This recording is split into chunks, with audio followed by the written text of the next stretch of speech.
topic. How would you, over to you, sir, how would you propose, like, what tips would you advise on choosing a spouse for those that are, still looking out for, or what best practices would you tell them? Would you advise people? Thank you, sir. All right. Now, we are looking at choosing a spouse for marriage. It's a very wide topic. Wide because uh, we must consider a few issues. Why do people marry wrong? Why is it important to marry right? I have discovered that one of the things that can affect a life so much that it can almost be a lifetime problem is marriage. If you are tired of a country, you can get out of that country. You're tired of a job, you can get out of that job. Marriage is not like that. Even if you get out of marriage, marriage won't get out of you. Uh, so the way I feel we should approach this is to first of all look at the implications and pressure of marital choice. Because before we understand how we can choose the right spouse, we must know why is it important to choose the right spouse. And I'm stressing the word right spouse because if it is just choosing a spouse, we can almost close our eyes and just pick somebody who is not married, and then we will be married. But we all know that it doesn't work that way. It's very important that we get the right spouse, which also means it's not everybody that is right for you. So why is it important we get it right? And what are those pressure that makes people to get it wrong? Those are the things I will focus on today. And if possible, at other times, we may develop it further. We may look at, so what should you actually look for in a person that you want to marry? What are the things you need to know before you make such serious commitment? So, but for today, I'll be focusing more on why is it that it's important, the implications of getting married to the right person, and what are those pressure that makes people to marry wrong. Now, marriage will impact you. It does not matter who you are. Whether you like it or not, it will impact you. Even in societies that we live, marriage impacts the society. Why do we have the debate about gender? Why do we have the debate about homosexuality and so on? It's marriage. So it's a global issue, not just at the macro level, at the micro level, but at the macro level, one way or the other, marriage impacts society. And then marriage will impact you individually. So it's not a decision you can go into carelessly. It can impact how you are going to live for the rest of your life. It can impact where you will live for the rest of your life. In fact, it can impact whether you will be alive or not. Let me give you this instance. A woman gets married. As a result of marriage, she gets pregnant. In the course of giving birth, she dies. It's possible that that woman will be alive if she had not married. I'm just saying this to show us that, see, in whatever way you want to look at it, marriage will impact you. Even if you say, oh, I'm going to become irresponsible, I'm just going to abandon my wife, abandon my children, and I'm going to be irresponsible. Somebody somewhere will call you father. That is the mark of marriage on you. You can't run away from it once you step into it. It's going to impact your life. It's going to affect your life. It does not matter what people say. It does not matter what how strong you think you are, or whatever philosophy you think you are imbibing. Marriage is going to impact you one way or the other. So that means that it's not something you should take carelessly. Again, when the purpose of marriage has to be clear. Why am I getting married? Because sometimes people don't even sit down to ask themselves, that purpose. They just go into it. I was discussing with a lady, and she said one of the things she does not like in marriage is that she had to cook for her husband, that she really doesn't like it. So, and I asked her, when you were getting married, did you ever thought about that, the fact that you were going to cook? She said she never give any thought to it. Now, I'm not saying the purpose of marriage is for a woman to cook, but I'm just saying that when you are going into something, at least you should have an idea of what exactly you want to be doing. In most cases, you just see that people fall in love and they want to be together. Marriage is more than we just want to be together. If marriage is not purpose driven, then it will eventually be problem driven. So everybody has to know, why am I going into it? What will be my role in it? What will be the role of this person in it? And what are we going to be striving to achieve? It may amaze you today that if you ask a lot of married couples, why did you get married? You will discover that the woman is saying something different. If you ask them separately, the woman will say something different, the husband will say something different. You already know that there is a problem.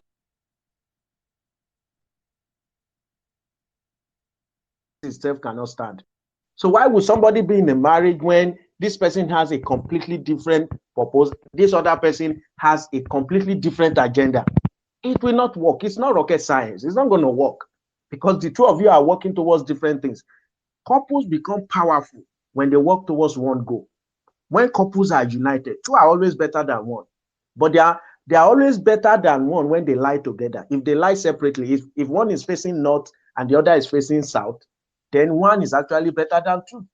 But when two people come together under a common purpose, they actually become extremely powerful, extremely impactful. There's hardly anything they can't achieve. And that's why it's actually very painful today that so many people will have achieved very greatly if they are united in marriage, if they have come under a common purpose, but they don't. So that is one of the implications, the purpose of the marriage. Then the cost of marriage. If you want to get married, you must sit down and ask yourself the cost of marriage. Marriage is going to cost you. Marriage is not just romance, it is also responsibility. I think most time people focus on romance and they don't see responsibility. Unfortunately, romance is usually like 100-meter sprint. Responsibility is like long distance race. You need endurance. You may have all the romance and so on, but what happens the following day after wedding? What happens? That's responsibility. No matter the romance you are coming with, responsibility will set in. Marriage is going to cost you. Marriage can affect where you live. Marriage can affect your name. So you must sit down and say to yourself, do I want to do this? I remember that one of the things I really didn't like that I had to consider is when you have a child in marriage, you have to be taking that child to school every day, like my parents did for me. I was wondering why they had to cut their sleep every morning. And they did this for years.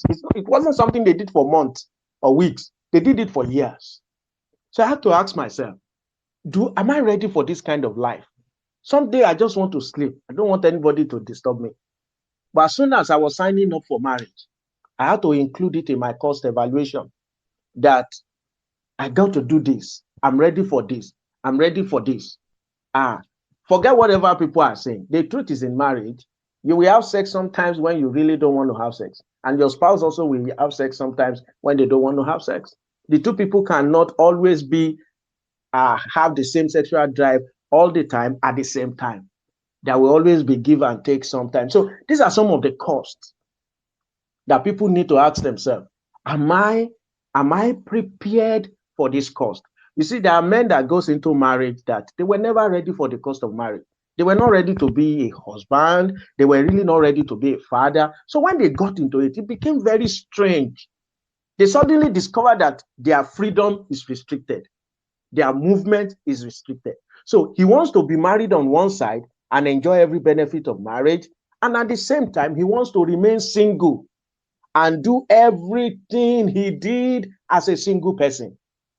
When you have such situation in your hand, you see, you're going to run into problems. So you must count the cost first. You must sit down and ask yourself, what will marriage cost me? And am I prepared? Am I prepared to love somebody that sometimes I may not be happy with this person? It's not every time we're going to be on an emotional roller coaster. So am I prepared to love this person come rain, come sunshine? Then I think people underestimate the wickedness of the heart of man in making marital choice. People underestimate it. People just feel like, well, he's good, he's caring, but it's beyond that. A man can be evil and be caring. A man can be deceitful, extremely deceitful. So people underestimate this a lot. They just feel that, well, we love each other, it's nice. It's beyond that. When you later hear things that unfold in marriage, you'll be wondering and you'll be asking yourself, is it the same person that turned out to be this way? I give you a case in view. A lady came, and interestingly, she lives in Germany. And maybe she may even be listening to this. She came all the way from Germany to Nigeria.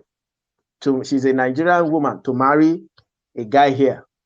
Now, they met online, and she came. She's basically sponsored the wedding. She did everything, paid for everything, and so on. And after the wedding, she moved back and started filing and processing to bring the guy to join her.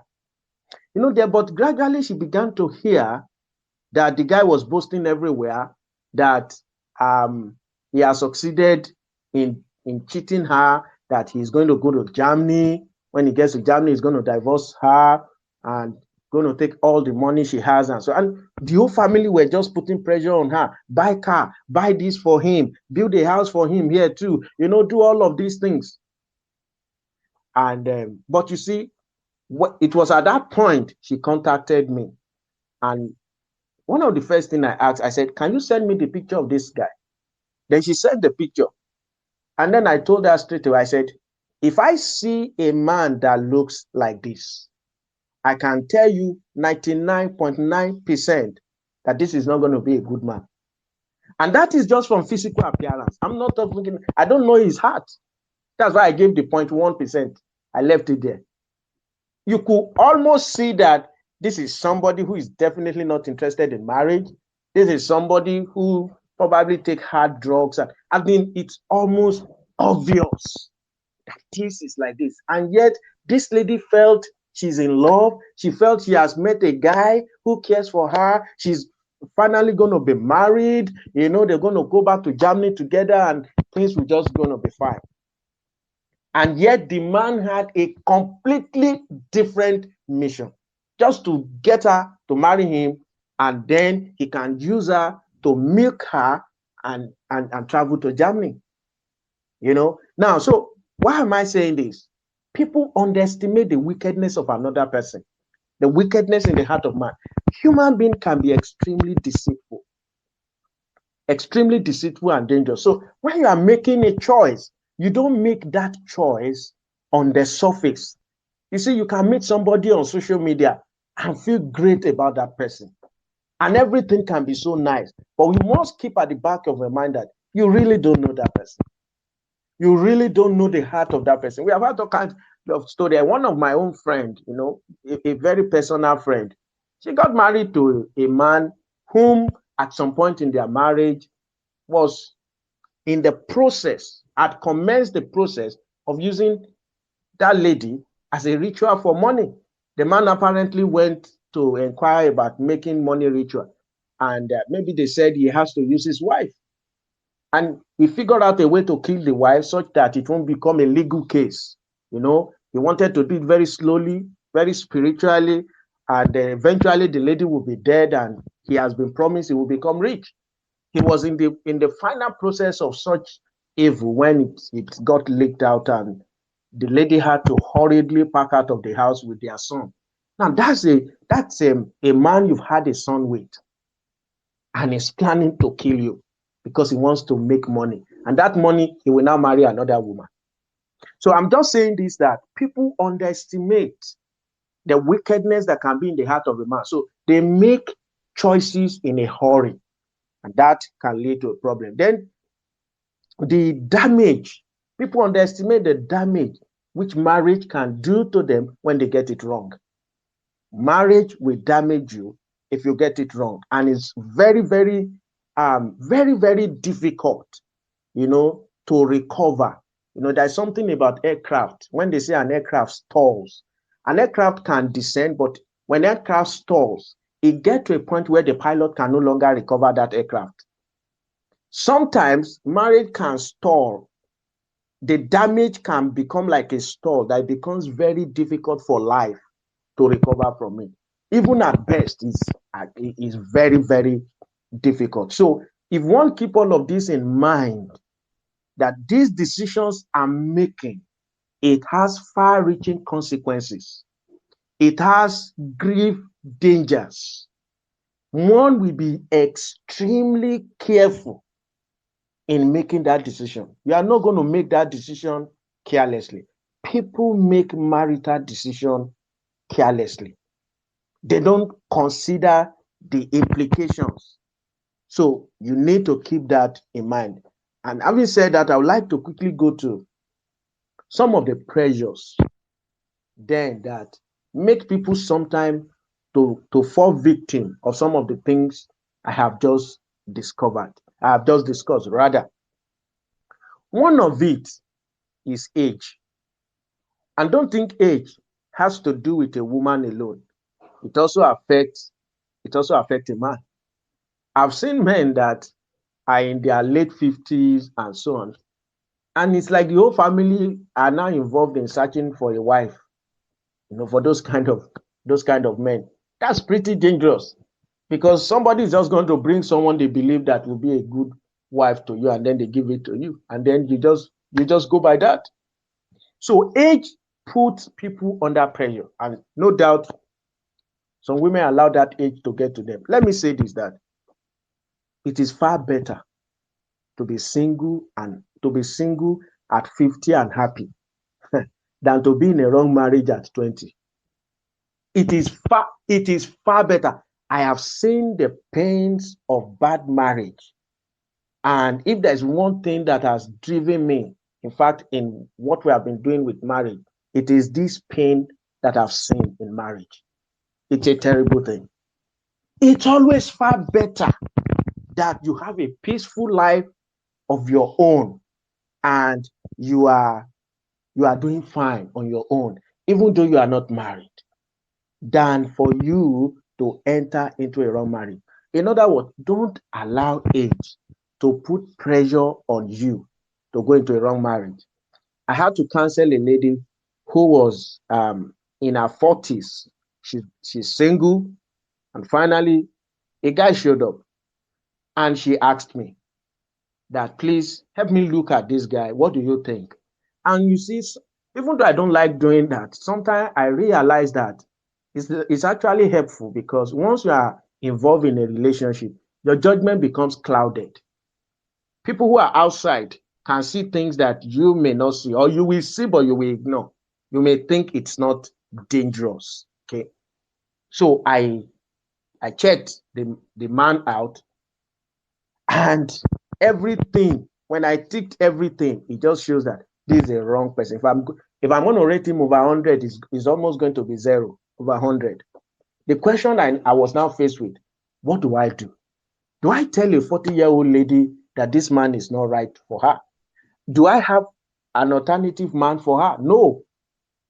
Do I want her to continue to remain single? No. But do you want her to enter into marriage and be out in 3 months? Definitely no. And I have seen that happen. I've seen people who had waited until they were 40, then only to get married, and few weeks after they are outside of that marriage. If I know one in particular, she married as a virgin at the age of 40 something, and she yielded. That marriage was because of her age. She just felt age had gone. She had kept herself for so long. She had waited for so long, and then went into this marriage. And that marriage, by every account should not be in the first place. Everything just points to something is wrong here. And she met this guy 3 months, and she met the guy 3 months, and within 3 months they got married. 3 months after, they were already separated.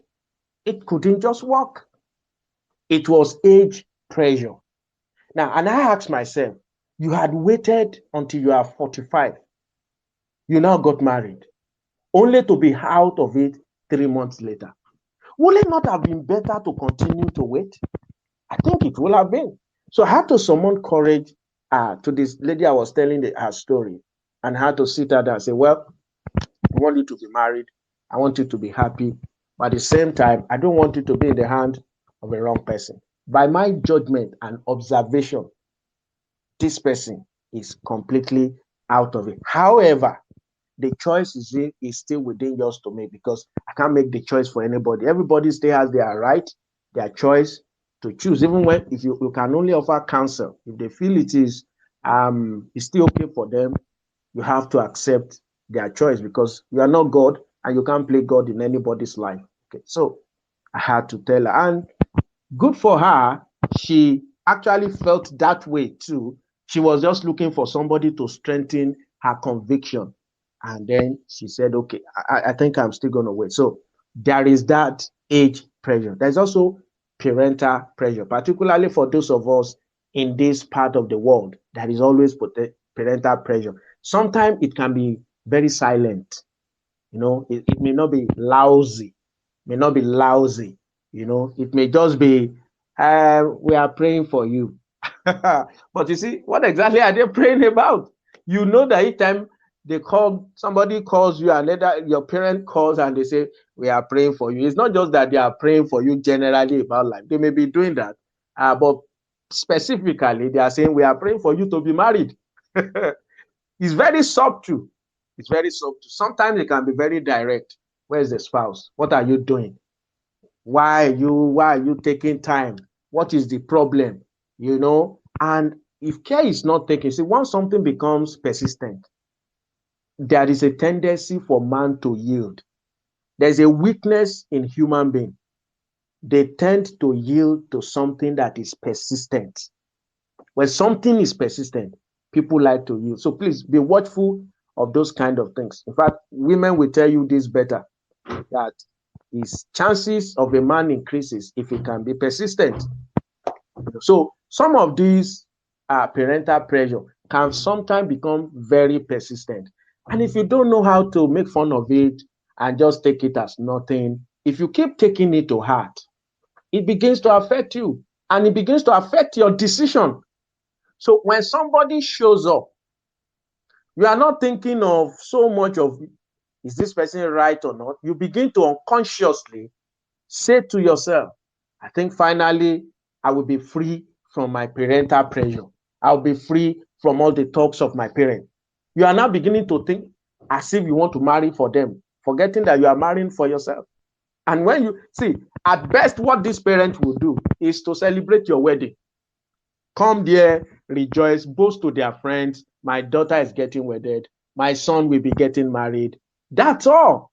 But what you face in marriage is your problem. It's not going to be their own problem. They already live their own marriage, or they are living their own marriage. You are the one that is going to face it in marriage. So why will you yield your life and take a decision on account of someone who is not going to suffer the repercussion of that decision with you? It's not wise to do that. You must make that decision for yourself. If she's not good for you, leave her. Don't marry for your parent. You are marrying for yourself. Don't marry for parent. Then, of course, there is the social pressure. There is a social pressure. We live within, we are still within a social environment where man and woman relationship is still somewhat held high. So unconsciously, the society also is asking you, are you married? Where is your spouse? People can just meet you and they know that, they can figure out that you are in your late 40s, and they just ask you, how are your children? How is your spouse? How come they just assume that You must be married. So you see, what they are saying is that we expect you at this age to be married. We are expecting you to have been married. So we have the right to ask you, how is your spouse? How are your children? They are not even expecting you to have one. They won't say, how is your child? They are going to say, how are your children? Because that means they're expecting you by now, you should have several children. So those are societal norms. They are unconscious. They are quiet, but they are all there. They are all there. You are filling a form. You are filling a form online, and they are asking marital status.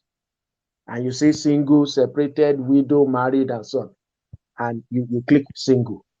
You see, if you are not careful, subconsciously, it's registering in your heart that, see, at my age, I'm still feeling single. Yet, it's not as if the society is deliberate in times of frustrating you to get married. But it is there. It is there. And you have to be wise enough, to not take things like this to heart. Now, again, there is the popular one, peer pressure. My friends are married. My siblings are married. You are the first son, but the third son in the family is married. The fourth son in the family is married. You are the second daughter, but the fifth daughter in the family is getting married. It put pressure on you. You begin to compare yourself. And sometimes when we compare ourselves to people whom we feel are doing better than us, we usually forget about people who are far worse than us and who are even not in existence, who don't even have the option again of saying, I want to choose whether I will marry or not. You forget completely about people who are now divorced. You forget completely about people who are in bad marriage. You just feel that your own situation is just far worse than everybody. Oh, everybody seems to be getting life right except you. It's not true. That's how every other person also feels. Every other person feels that you are getting life right. They are not getting life right. So be conscious of that and don't compare yourself. Don't marry because of peer pressure. You don't know how the marriage came about. They may be happily married, no doubt about it. Some may be happily married, but don't, because of that, also jump into something that may not be right for you because you just want to go along with your peer group. Do what everybody is doing at the time they are doing it. It will have been good if it worked out that way. But if it doesn't work out that way, you can still be exceedingly happy. You can still be exceedingly fulfilling, which leads me to the next pressure, which is emotional pressure. Oh, emotional pressure. The need to have somebody to love you. The need to have somebody to make you happy. Your happiness, please get this, your happiness, your joy is not in the hand of any man. And there is no human being that is created to be your source of joy. No human being. If you cannot be happy alone, you will not be happy married. So people get married because they are now both searching for happiness. They both don't have happiness to give. So is 0 multiplied by 0 is 0, or one is happy, one is looking for happiness. It is still 1,000 multiplied by 0 is still 0. As long as the two of you have not individually found joy, you've not individually found happiness. You must learn to be happy independent of another human being. Otherwise, you put the power of your life in the hand of another person. You must independently be happy. Did you know sometimes this love is just psychological? Somebody can walk up to you now. He doesn't mean it. And he just said to you, do you know I love you so much? You mean so much to me. You say, wow, are you serious? The person said, yes. And then, do you know you can suddenly start feeling happy? You go home that day, you are happy. But the person didn't mean it. The person was just playing with words. So which means that happiness has always been inside of you. That person didn't give you anything. that person actually didn't do anything to make you happy. That person was just lying. But your thought pattern, the way you believed that lie, energized the joy that has always been in you, which means without that person saying, I love you, you could as well have felt loved, have feel happy, and be great about yourself. Because you become weak. You make wrong decisions when you become emotionally weak. You can see that this is wrong, but you still can't come out of it. You can see that, no, I should not go into this, and you are walking into it. You know you are walking into something terrible, but you are so emotionally weak. None of us, and I'm not saying when we get married, we won't make each other happy. That's not my point. My point is that you must first learn happiness on your own. Because otherwise, when your spouse dies, what happens? Or how have you lived all your life before you got to the point where you want to be married? So you must be a person who has found joy, who has found happiness, particularly in your creator, who know that you are a masterpiece and in yourself you have joy. Then you can bring that joy into marriage. But if what you are looking for is somebody to love you, sincerely, something is wrong. In marriage, we will love one another. But in life, to be searching for somebody to love you, the issue is that why do you feel you can't live until somebody professes to love you? Why? But because, see, there are a lot of people who actually love you. Your parent probably loves you. Your siblings probably love you. You have friends that really love you. Why do you feel you need this emotional and romantic side of love to feel loved or to believe that you are loved? And please don't get me wrong. We're not saying in any way that we must not love one another in marriage. No, people will love in marriage. But you were not essentially designed to look for love. You were not, your life wasn't such that your love is in the hand of another person. No. Whether people love you or not, you will be happy, and everybody will not love you. But there will always be people who love you. There's no human being on the face of the earth that nobody loves. Somebody always loves. People say, well, nobody loves me. That is really not true. Somebody always loves you. Somebody cared for you. You couldn't have cared for yourself as a baby. Somebody cared for you. Somebody definitely loved you. So don't allow emotional pressure. You go to bed and you are dreaming of, oh, having somebody by my side. I can understand the need. I'm not in any way underplaying the emotional need sometimes.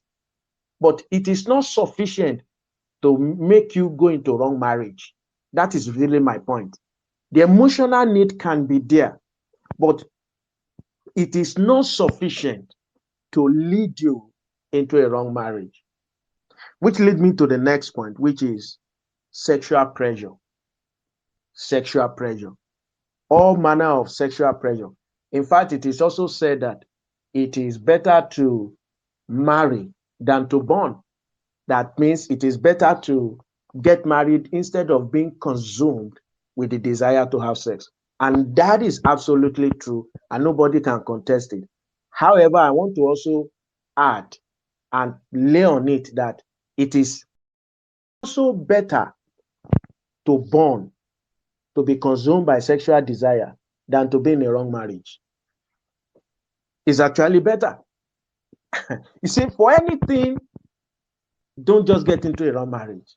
It's a terrible state to be. You see, if you have a terrible boss, you know you only deal with this boss for the number of hours you're going to be working. And if worse come to it, you can leave that job. But if you have a terrible spouse, you're dealing with it every day. Even if you don't live together, you will have to deal with the smoke and the sound of a terrible spouse every single day. By smoke, I just mean their character, their impact, their behavior. Somehow you have to deal with it every single day. So you don't on any account want to compromise with that. I have a friend in the US. She was married and got divorced. And for a long time, she didn't get married. Then suddenly she met a man, and she shared me the pictures that they were they were just married. I think they had a civic wedding or so. I can't remember exactly what kind of wedding they did, but it was something very light. They were not more than four, And then she shared the pictures with me, and I look at the picture and I said, "You mean this is your husband? You mean you married this man?" She said, "Yes." Then she now said, "Yeah, she doesn't want to be having sex with anybody, so she wants a spouse." And so, okay, well, I have to respect her choice. And it wasn't quite long. In fact, some few days ago, actually, she said they had filed for divorce. And I'm like, "What happened?" She began to say, "Oh, the guy was a wicked guy. He didn't care at all." And then I told her, I said, "It was obvious. It was so obvious." She said, "Why didn't you tell me?" I said, "Well, you were already wedded. What do you want me to say? Want me to destroy your marriage? I can't." I said, "It was obvious." Now, but the issue is now is this. She said the reason was that she wants to have a spouse she'll be having intimacy with. But okay, you got into it. Now you're already out of it. Wouldn't it have been better for you to manage and deal with your sexual desires than a heartbreak, than dealing with this? And then she told me that the divorce is taking so long. The guy has refused to sign the divorce papers. She's now depressed. She's now confused. So I want to really emphasize that bad marriage is really bad. But on the other side, when two people get married right, oh, it can be one of the most beautiful things on the face of the earth. And you become exceedingly strong and powerful because two are always better than one. When you see two people who are united in purpose, who are united in commitment to one another, oh, it's a beauty to behold. It's a wonderful thing on the face of the earth. And then financial pressure. That is when you allow your need for money to influence your choice making. The glasses you are wearing with which you are seeing is your financial problem. So you want to make a marital decision based on that. So you're asking yourself, does she have money? Does he have money? Can he take care of me? And so, whereas some of those questions in a context may be legitimate, but they must never form your basis for making such a commitment decision. That does somebody have money and so on? No, you must be extremely careful. Let me tell you a personal story, if you wouldn't mind. There was a lady, we got to know each other. She lives in the US. She earns 6 digits as at then, and this is close to 10 years. So this is more than 10 years ago. I wasn't married then, and so we got talking. We got to each other. This was somebody who could just buy me a car, just like that. Even though I refused it, I wouldn't accept it. But then everything looked so promising. You know, it was as if I was just ready to relocate to the US. And everything just looks promising. She earns well. She was ready. But then I could tell that by certain character, we will not be compatible. We wouldn't be compatible. And I need to ask myself what is most important. Is it going to America, or is it having a happy life, a happy marriage? I needed to ask myself that question that time. And I had to make that decision. And finally, I said that, no, this thing is not good for both of us, actually. It's not just me. I wouldn't also be good for her, you know. And that was how we parted, somewhat amicably, or relatively speaking, amicably, you know. Now, but years have turned out to prove us right. But you see, if I was driven by money, If somebody is earning 6 digits in dollars, weekly or monthly, I can't remember, and I have everything, as in everything was there for me. I also have good standing here, so traveling wouldn't even be any issue. But I had to make that decision. So you have to be careful. Money is so important. We will spend money in marriage. We need money. We're working to earn money. But you see, money does not guarantee happiness. And you only need to look around and just ask yourself, who are the 10 richest people on earth? If money is so critical, they must have a great marriage. Just Google it and check 10 richest people on earth and ask about their marriage. And that will give you a picture that is not about money. So as important as money is, it's not a factor to determine your choice. There are other important factors to consider. So which is closely linked to economic choice. You see, economic pressure rather. Economic pressure and financial pressure are a little different. Economic pressure is when you make a decision, you are making marital decision based on the economic value it's going to give you, like a relocation to another country. You are not necessarily looking for somebody to take care of you. You just see that, okay, if I marry this person, I can travel to another country. Yes, you may travel to another country, but if the marriage is not right? The marriage is great. Oh, fantastic. There's no problem with that. But what happens if the marriage is not great? A young man, late last year, it was last year, I think he was 30 years old, met a lady online in the US. The man is in Nigeria, met a lady online who is in the US, and they got talking. I think somebody actually introduced the lady to him online, and then they got talking. And the lady said, okay, she's going to be in Nigeria by November last year.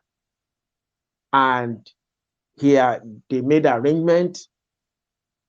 And then the lady came November.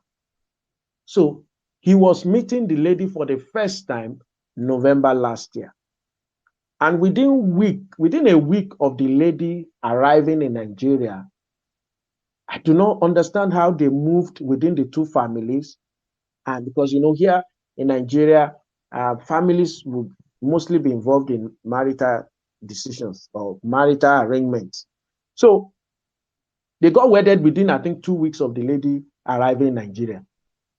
A lady you've never met, you were just chatting online just a few months ago. She was introduced to you by somebody, and then she came to Nigeria, and within 2 weeks, they went to court and they got wedded. Now, here's where the problem started. He said he noticed that the lady will never make a call in his presence.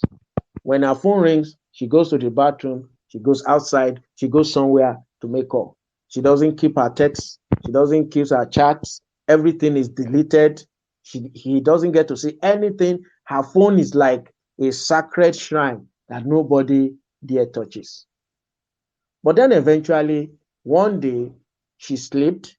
I think she went, she had to use the restroom or something like that. So anyway, he had access to her phone for the first time, only to find out that the lady was chatting with a friend in the US who introduced her to this guy in Nigeria. Apparently, the lady and the guy in the US were having an affair. The guy was married and was having an affair with this lady. And so, but they couldn't marry each other. So the guy said, okay, I will look for a husband for you. And this is a true life story. It sounds like a Nollywood movie. The guy said, I will look for a husband for you. So the guy now looked for this man in Nigeria, connected them. So this lady came to Nigeria and then they got wedded. But they still continue what they were having. So it's not a case of the guy is married, he has his own wife. The lady is now married, she has her husband, but now they are involved they still continue to involve in their affairs. And they are both in the US. And they were sharing erotic things, discussing their last passion and so on. And the lady was briefing her how everything was moving. And eventually the lady returned to the US. And that was when the guy reached out to me and said, he's confused. He doesn't know what to do.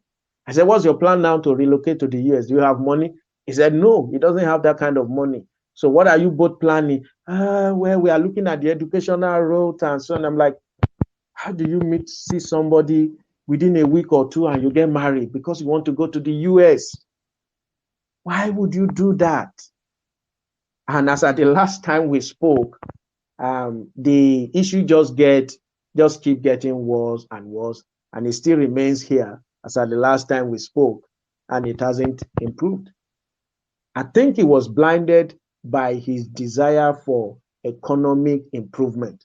Now, don't get me wrong, there's nothing wrong to aspire to go to a location where you feel that things can be better for you.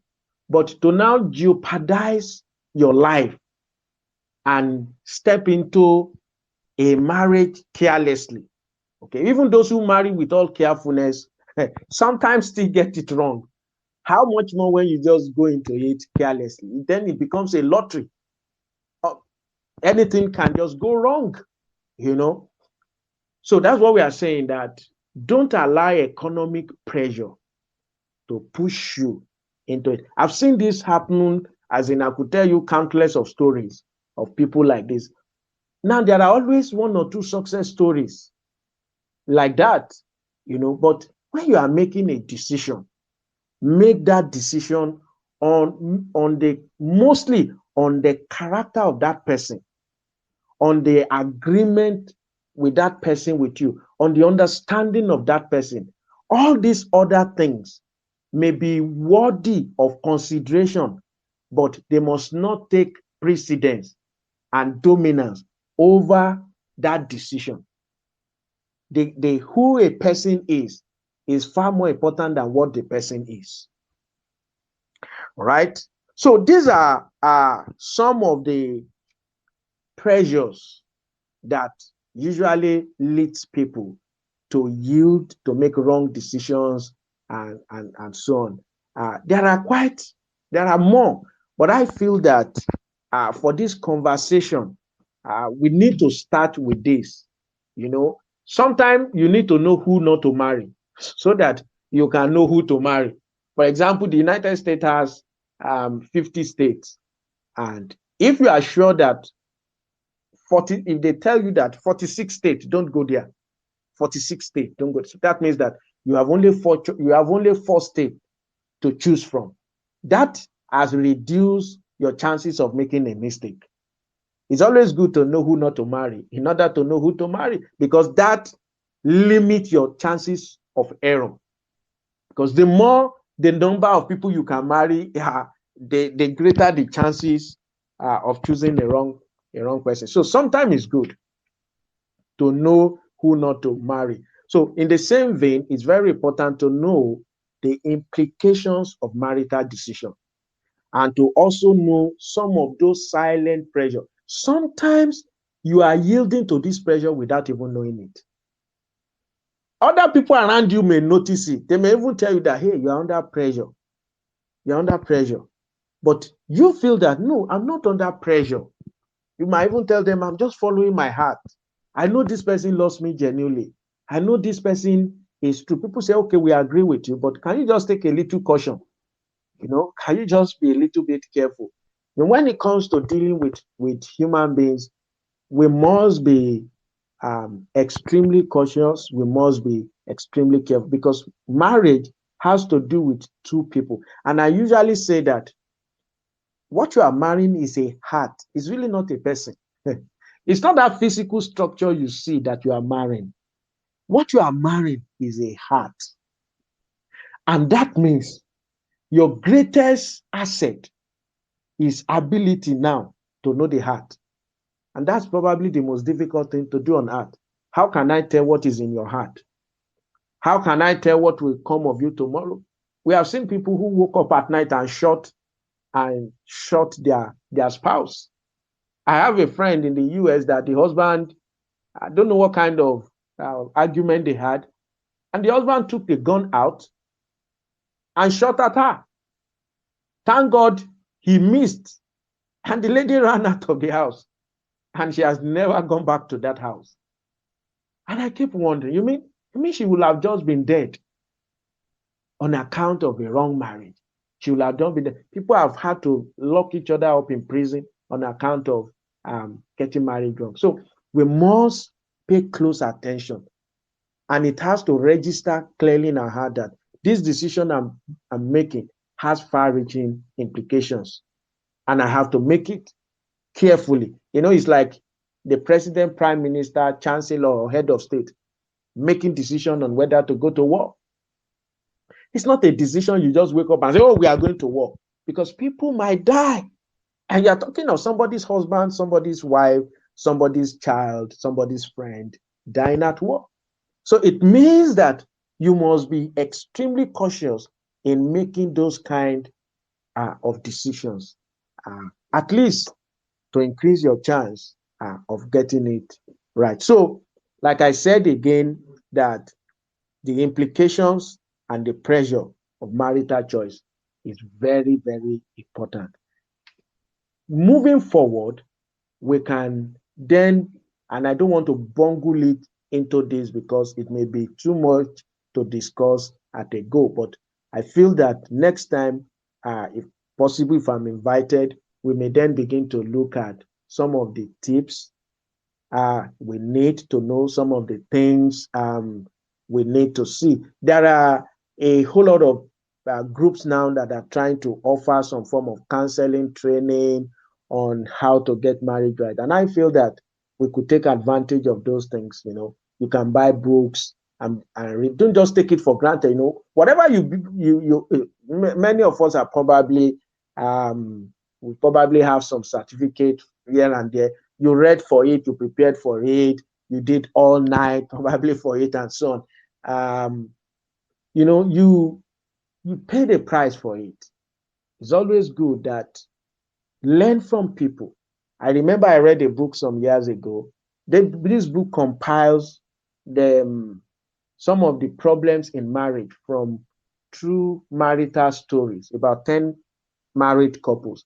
There's one that stuck with me that I don't forget. He said the man and the wife went to the beach, and the man saw a lady, and that lady was a bit plumpy. And the man just carelessly said it that she's big. Now, the wife is also big. But the husband wasn't talking about the wife. He just spoke about this lady being big. Suddenly, the mood of the wife changed. The husband couldn't understand. While they were driving back, the wife wasn't talking in the car. They got home, and then before you knew it, it got to the point where they filed for divorce. And then finally, the author of the book was consulted, and in the course of counseling, he discovered that it was a statement the man made at the beach that was causing this problem. The man was shocked that his careless statement, because if the man was saying that he doesn't like a woman because the woman is fat and the wife is fat, the wife interpreted it to mean this my husband is simply saying he doesn't like me because of my size. And that was the way she interpreted it. And you wouldn't blame her for interpreting it that way. But she didn't discuss with her husband. She didn't communicate with her husband. And then she started using it in her behavior. So my point is just that it's always good if we get some of those materials. We have a course that is free from beginning to the end. It's completely free. Since I didn't discuss it before coming here, I wouldn't want to talk about it. But if the host feels that people can reach out, then we can share the link and people can enroll. It's completely free.